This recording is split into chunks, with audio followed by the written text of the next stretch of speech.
Hi, village സ്പേസിലേക്ക് എല്ലാവർക്കും സ്വാഗതം. എല്ലാവർക്കും സുഖമല്ലേ? ഇന്നത്തെ നമ്മുടെ സ്പെഷ്യൽ ഐറ്റം, നോയമ്പുറപ്പിൽ പറ്റിയ ഒരു ഐറ്റം നമ്മളിന്ന് ചെയ്യുന്നത്. മൈദയും പഴുത്ത ഏത്തപ്പഴമൊക്കെ വെച്ച് ഒരു നല്ല അടിപൊളി ഒരു സാധനം എങ്ങനെയാണ് ചെയ്യുന്നത് നോക്കാം. സമയം കളയാതെ നമുക്ക് പെട്ടെന്ന് തന്നെ തുടങ്ങിയേക്കാം. എന്നാ ഷംല?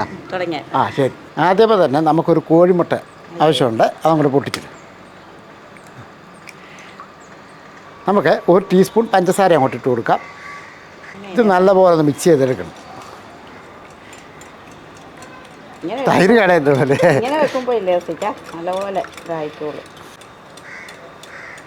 നന്നായിട്ടൊന്ന് ഉടച്ചതിന് ശേഷം നമുക്ക് ഈ മൈദ അങ്ങോട്ട് ഇട്ട് കൊടുക്കാം.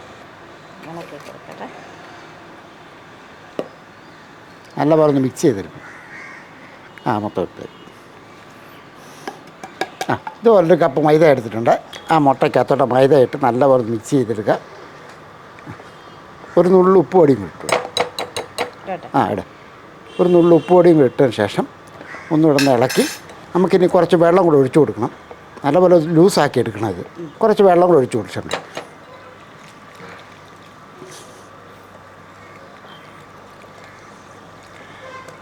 നമ്മൾ ഇച്ചിരി മൈദ കൂടുതൽ എടുത്തിരിക്കുന്നത്, നമുക്കത് ആവശ്യമുണ്ട്. കട്ടയൊക്കെ ഒന്ന് ഉടച്ചെടുക്കണം.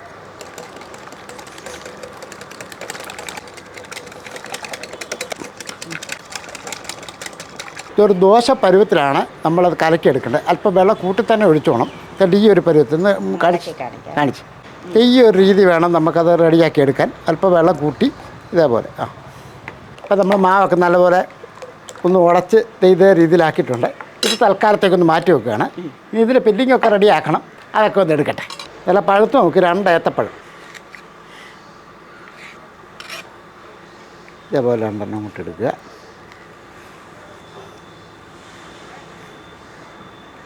ഇത് ചെറുതായിട്ടൊന്ന് അരിഞ്ഞെടുക്കാം.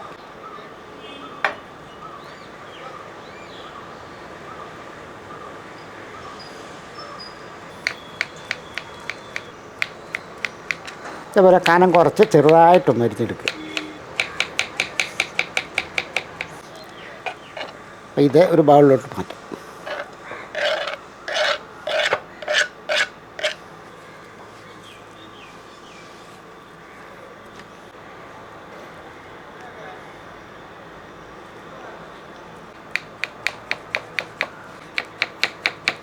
അപ്പോൾ ഏത്തപ്പഴമല്ല, നമ്മളൊന്ന് ചെറുതായിട്ടൊന്ന് അരിഞ്ഞ് ബൗളിലോട്ട് മാറ്റിയിട്ടുണ്ട്.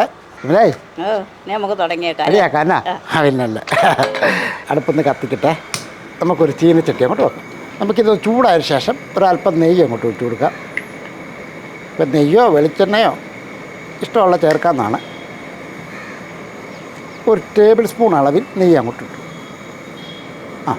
നെയ്യ് ഒന്ന് ചൂടായതിനു ശേഷം 2 ടീസ്പൂൺ കപ്പലണ്ടി അതങ്ങോട്ട് ഇട്ട് കൊടുക്കാം. കപ്പലണ്ടി ഒന്ന് ഇളക്കി കൊടുത്ത് ഒന്ന് ചെറുതായിട്ടൊന്ന് റോസ്റ്റ് ചെയ്തെടുക്കണം. കപ്പലണ്ടി ഒന്ന് ചെറുതായിട്ടൊന്ന് ചുമന്ന് വരണം. കപ്പലണ്ടി ഒന്ന് ചുമന്ന് വരുമ്പോഴത്തേക്കും ഇതിൻ്റെ അകത്തോട്ട് കുറച്ച് തേങ്ങാപ്പീര 3 ടേബിൾ സ്പൂൺ മതിയല്ലോ അല്ലേ? ഒരു 3 ടേബിൾ സ്പൂൺ തേങ്ങാപ്പീര അങ്ങോട്ട് ഇട്ട് കൊടുക്കുക. ആ തേങ്ങാപ്പീരയും കപ്പലണ്ടിയും എല്ലാം കൂടെ ഒന്നിച്ചൊന്ന് ഇളക്കി. ഇത് തേങ്ങാപ്പീര ചുമക്കൊന്നും വേണ്ട, കപ്പലണ്ടി മാത്രം ഒന്ന് ചുമന്നെടുത്താൽ മതി.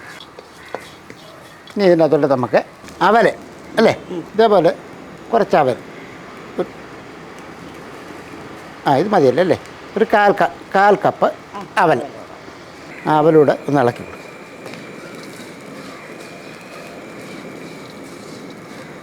നെയ്ക്കകത്ത് ഒന്നുകൂടെ ഇളക്കി അവൻ്റെ ആ ഒരു അതെ അതെ. ഇനി നമുക്ക് അരച്ച് വെച്ചിരിക്കുന്ന ഏത്തപ്പഴം കൂടെ ഇതിൻ്റെ അകത്തോട്ട് ഇട്ട് കൊടുക്കും.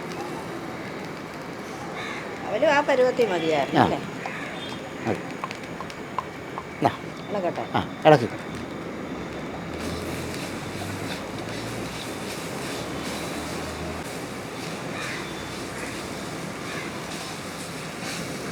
ഇനി നമുക്കിതിൻ്റെ അകത്തോട്ട് ഒരു ടീസ്പൂൺ കറുത്ത എള്ളൂടെ ഇട്ട് കൊടുക്കുക. ഒരു ടീസ്പൂൺ അളവിൽ ഏലക്കാപ്പൊടിയും കൂടെ ഇട്ട് കൊടുക്കുക. ഇളക്കുക.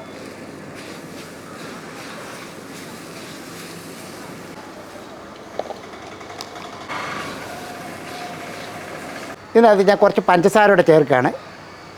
ഒരു ടേബിൾ സ്പൂൺ പഞ്ചസാരയും ഇട്ട് കൊടുക്കുക. ഇളക്കി കൊടുക്കുക. പഞ്ചസാര ഇട്ട് എല്ലാം കൂടെ നല്ലപോലെ ഒന്ന് മിക്സ് ചെയ്തെടുക്കുക. ആ അത്രേ ഉള്ളൂ പരിപാടി. നല്ലപോലെ ഒന്ന് മിക്സ് ചെയ്ത് റെഡിയാക്കി എടുക്കണം. ഈ ഐറ്റങ്ങളൊക്കെ റെഡി ആയിട്ടുണ്ട്. ഇനിയിപ്പോൾ അടുപ്പ് നിർത്തേണ്ട കാര്യമില്ല, അടുത്ത സാധനം റെഡിയാക്കണ്ടേ. ഇതങ്ങോട്ട് താഴോട്ട് വെക്കാം. ഇനി നമ്മൾ ചെയ്യാൻ പോകുന്നത് ആ ദോശ ഇവിടുന്ന് ആ തവ അങ്ങോട്ട് വെച്ച് കൊടുക്കുക. ഇത് ചൂടായ ശേഷം ഇച്ചിരി എണ്ണ വെച്ചുകൊടുക്കുക. അപ്പോൾ ഇത് നല്ലപോലെ ചൂടായ ശേഷം തീ കുറച്ച് വെച്ച് കൊടുക്കാവുള്ളൂ. ഇനി നമുക്ക് നേരത്തെ കലക്കി വെച്ചിരിക്കുന്ന നമ്മുടെ മൈദ ആ കൂട്ട് ഇങ്ങോട്ട് ഒഴിച്ചു കൊടുക്കുക. ഓരോ തവി വെച്ച് അങ്ങോട്ട് ഒഴിച്ചു കൊടുക്കുക. ആ ഒഴി കനം കുറച്ച് അങ്ങോട്ട് പരത്തിയെടുക്കും.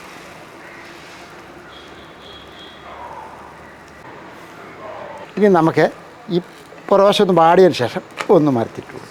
ഈ രണ്ട് സൈഡും ഇതേ രീതിയിലാവുമ്പോഴത്തേക്കും ഇനി എടുക്കുക.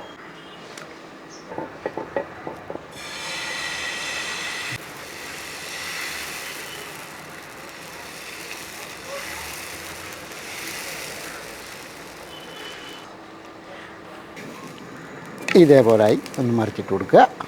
ഇത് നേരത്തെ റെഡിയാക്കിയതുപോലെ തന്നെ ഇതുകൂടെ അങ്ങോട്ട് ചുട്ടെടുക്കുക. അപ്പോൾ ബാക്കിയൂടെ ഇതേപോലെ ചുട്ടെടുക്കട്ടെ. ഒരു 5 ദോശ റെഡിയാക്കിയിട്ടുണ്ട് അല്ലേ? ബാക്കി മാവുണ്ട്, അത് നമുക്ക് ആവശ്യമുണ്ട്. എന്തിനാണല്ലേ കാണിക്കാം. അപ്പോൾ നമ്മൾ ദോശയൊക്കെ ചുട്ടതിന് ശേഷം ഈ പാനകത്തോട്ട് തന്നെ ഇതേപോലെ ഒരു പാനൂടെ അങ്ങോട്ട് വെച്ച് കൊടുക്കാം. കാരണം ഇത് ചൂടായിരിക്കുകയാണല്ലോ. അപ്പോൾ ഈ 2 പാനും നല്ലപോലെ ചൂടായിട്ടുണ്ട്. അതിന് ശേഷം ഒരല്പം നെയ്യോ എണ്ണയോ എന്തെങ്കിലും ഒന്ന് തൂത്ത് കൊടുക്കുക.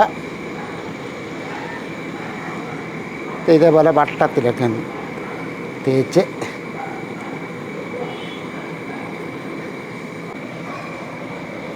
ഇനി നമുക്ക് റെഡിയാക്കി വെച്ചിരിക്കുന്ന ഓരോ ദോശ അങ്ങോട്ട് പിറക്കി വെക്കുക. ഇനി നമുക്കിതിൻ്റെ ഫില്ലിങ്ങിനുള്ള സാധനങ്ങളെല്ലാം കുറേശ്ശെ അങ്ങോട്ട് വാരിയിരിക്കും. ഇങ്ങനെ കോരി അങ്ങോട്ട് ഇട്ട് കൊടുക്കും. ഈ സൈഡിലോട്ട് ഇടല്, നടുക്കോട്ട് നമ്മുടെ ആവശ്യത്തിന് ഇട്ട് കൊടുക്കുക. അടുത്തത് ഇതിൻ്റെ മുകളിലോട്ട് വെച്ച് കൊടുക്കുക. ഇങ്ങനെ ഒന്ന് പ്രസ് ചെയ്ത് വെക്കണം.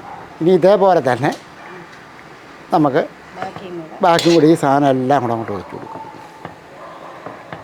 ഇനി ഇതേപോലെ തന്നെ തിരിച്ചും മറിച്ചുമൊക്കെ ഒന്ന് ഇട്ട് കൊടുക്കുക. അപ്പോൾ ഇതേപോലെ തന്നെ ബാക്കിയൂടെ നമുക്കങ്ങോട്ട് വെച്ച് കൊടുക്കാം.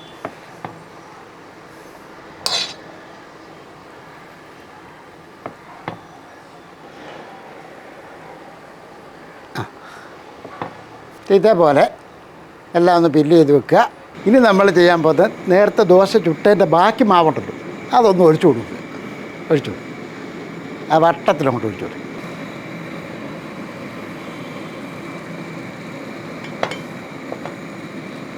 ഇനി ഇതൊന്ന് അടച്ചു വെക്കുകയാണ്. ഇനി ഇതെല്ലാം സെറ്റാകട്ടെ. അപ്പം തീ കുറച്ച് വെച്ച് ഇത് റെഡിയാക്കി എടുക്കാവുള്ളൂ. ഇപ്പോൾ ഒരു 5-6 മിനിറ്റോളം ആയിട്ടുണ്ട്. ചെറിയ തീയിലാണ് നമ്മൾ റെഡിയാക്കിക്കൊണ്ടിരിക്കുന്നത്. നമുക്കെന്തായാലും ഒന്ന് തുറന്ന് നോക്കാം. അന്വേഷണം ഈ പാവൊക്കെ ഒന്ന് ഉണങ്ങിയതിന് ശേഷം വേണം നമുക്കത് റെഡിയായെന്ന് അറിയാനായിട്ട്. ഇത് നമ്മളിങ്ങോട്ട് എടുക്കുകയാണ്. എടുത്തിട്ട് വേറെ ഒരു പാൻ ഇതുപോലെ അങ്ങോട്ട് വെച്ചിട്ട് നമുക്ക് തിരിച്ചൊന്നിട്ട് വെച്ചു.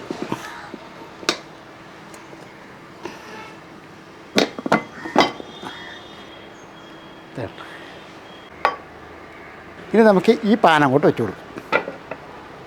ഇനി ഇതൊന്ന് അടച്ചു കൊടുക്കും. അപ്പോൾ 2 സൈഡും റെഡി ആയിട്ടുണ്ട്. ഏകദേശം ഒരു ടോട്ടൽ ഒരു 5-10 മിനിറ്റോളം ആയിട്ടുണ്ട്. ചെറിയ തീ തന്നെയാണ് നമ്മൾ റെഡിയാക്കി എടുക്കേണ്ടത്. ഇനി നമുക്ക് ഇത് നോക്കാം. ഇവിടെ വരെ അടിവശം കൂടെ വേണം എന്തെന്ന് തോന്നുന്നു അല്ലേ? അപ്പോൾ അടിവശം കൂടെ റെഡി ആയതിന് ശേഷം വേണം നമുക്ക് എടുക്കാനായിട്ട്. ഇപ്പോൾ ഏകദേശമൊക്കെ ആയി കാണും. നമ്മൾ ആ പാത്രത്തിൽ നിന്ന് വേറൊരു പ്ലേറ്റോട്ട് മാറ്റിയിട്ടുണ്ട്. നമുക്കൊന്ന് മുറിച്ചെടുക്കാം.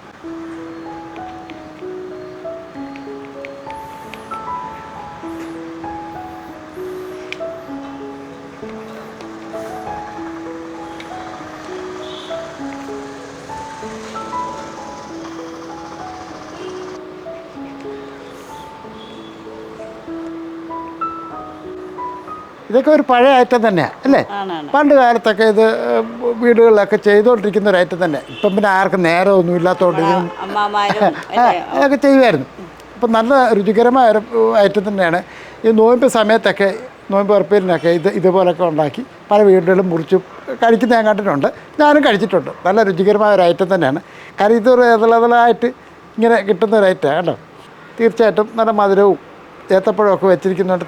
പിള്ളേർക്കായാലും മുതിർന്നവർക്കായാലും പ്രത്യേകിച്ച് മധുരം കഴിക്കുന്ന ആൾക്കാർക്കൊക്കെ ഇഷ്ടപ്പെടും.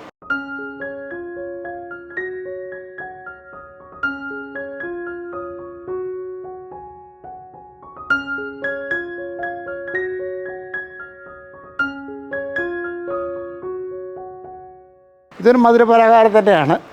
ഇത് താല്പര്യമുള്ളവർക്കൊക്കെ ചെയ്ത് നോക്കാവുന്നേ ഉള്ളൂ. പിന്നെ വീട്ടിലൊക്കെ ആരെങ്കിലും ഗസ്റ്റൊക്കെ വന്നാലും ചെയ്ത് കൊടുത്താൽ അവർ പറയും നല്ല രുചികരമായ ഒരു ഐറ്റം തന്നെയാണ്. തീർച്ചയായിട്ടും നിങ്ങൾക്കൊക്കെ ഇത് ചെയ്തെടുക്കാവുന്നേ ഉള്ളൂ. അപ്പോൾ സമയം കിട്ടുമ്പോൾ ഇതുപോലൊക്കെ ചെയ്ത് നോക്കുക. പിന്നെ ഒരു കാര്യം കൂടെ, നമ്മുടെ ചാനൽ സബ്സ്ക്രൈബ് ചെയ്യാനുണ്ടെങ്കിൽ സബ്സ്ക്രൈബ് ചെയ്തൊക്കെ ലൈക്ക് ചെയ്യാനും ഷെയർ ചെയ്യാനും മറക്കല്ലേ. വേറെ വീഡിയോ പെട്ടെന്ന് വരാം. ബൈ.